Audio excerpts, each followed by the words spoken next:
Bienvenue dans cette nouvelle vidéo dans laquelle nous allons répondre à la question « C'est quoi un panneau de chantier numérique ?» C'est parti! Le panneau de chantier a plusieurs buts. Tout d'abord, il informe les riverains des travaux en cours ou à venir. Il permet également aux autorités compétentes de s'assurer du respect des règles d'urbanisme. L'affichage d'un panneau de chantier est une obligation légale dès lors que la nature des travaux nécessite l'obtention d'un permis de construire. D'après l'article 424-15 du Code de l'urbanisme, le panneau de chantier doit comporter les mentions obligatoires suivantes.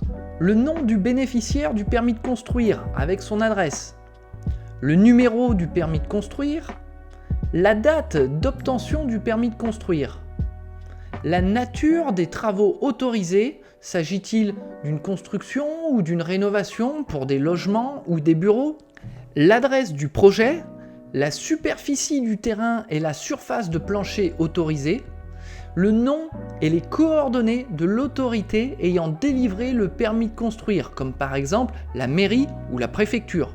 Ces informations doivent être visibles depuis la voie publique pendant toute la durée des travaux. Il existe également des critères de taille dans le panneau de chantier. Le nom du bénéficiaire doit par exemple être rédigé avec une police d'au moins 8 cm de hauteur. Toutes les autres mentions doivent figurer avec une police d'au moins 3 cm de hauteur, et enfin il convient de rappeler que la surface de ce panneau doit être d'au moins 1 mètre carré.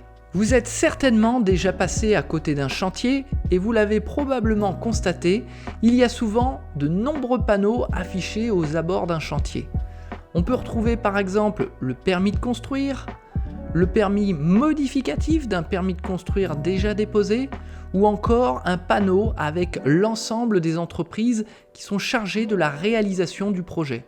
Car en plus du code de l'urbanisme, il faut ajouter le code du travail avec l'article 8221-1 qui nous dit qu'il faut faire figurer l'ensemble des noms et adresses des entreprises en charge de la construction du projet. Sauf qu'au démarrage d'un projet, toutes les entreprises ne sont pas nécessairement désignées.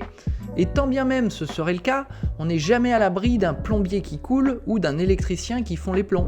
Alors plutôt que de réimprimer un nouveau panneau ou des stickers à chaque modification, vous pouvez utiliser un QR code permettant de retrouver et de mettre à jour toutes les informations du permis grâce à une solution numérique comme Notre Patrimoine. Dès le début du projet, ajoutez le QR code sur vos visuels de panneaux de chantier. Les riverains pourront le scanner et retrouver toutes les informations sur le permis de construire, le projet et la liste des entreprises en charge de réaliser le chantier. Vous pouvez facilement mettre à jour le panneau en quelques clics, ce qui vous permettra d'être serein en cas d'anomalie relevée par le SPS ou l'inspection du travail. Si le projet est vendu en bloc, on pourra réduire considérablement la taille du panneau de chantier. Moins de panneaux, c'est aussi moins de déchets et une démarche plus respectueuse de l'environnement. Moins de panneaux, c'est aussi un coût de construction optimisé. Le panneau de chantier numérique permet de faire des économies sur ce poste. Si vous faites de la vente en état futur d'achèvement, le QR code peut vous aider à commercialiser le projet en ramenant les riverains vers une page dédiée à la commercialisation des espaces construits. Enfin, le panneau de chantier numérique permet d'analyser le nombre de personnes qui vont scanner le QR code. On peut ainsi mesurer des tendances. Si le permis est froid, vous avez peu de scans, vous avez peu de chances d'avoir des recours. Ou si un permis est chaud avec un grand nombre de scans du QR code, attention aux recours. Dans la description, vous trouverez un lien vers Notre Patrimoine vous permettant d'approfondir le sujet et de commander vos panneaux de chantier. C'est la fin de cette vidéo. Si vous avez regardé jusqu'ici, vous savez désormais ce que c'est qu'un panneau de chantier numérique. Si vous avez aimé ce contenu, pensez à mettre un pouce et à vous abonner pour plus d'astuces sur la construction et l'immobilier. À très vite!